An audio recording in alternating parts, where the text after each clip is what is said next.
మా హరీష్ బాగా చేస్తున్నాడు అనిపించింది.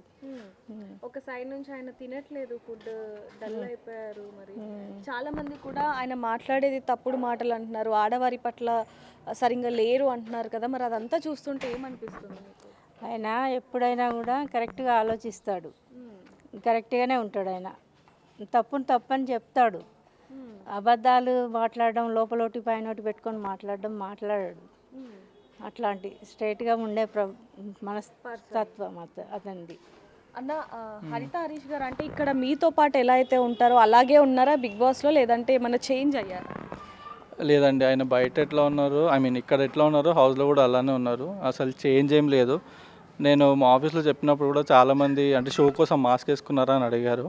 కానీ నేను తనని మొదన అని పిలుస్తాను, మా అన్నయ్య వాళ్ళ వైఫ్ని హరిత అని, తను అన్నయ్య అని పిలుస్తాను.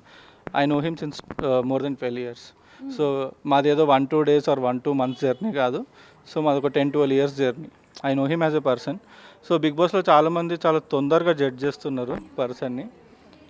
సో నేను అదే చెప్తున్నా. సో ఆయన ఏదో టీఆర్పీ కోసమో లేకపోతే ఈ ఛానల్ కోసమో అయితే మాస్క్ వేసుకోలేదు.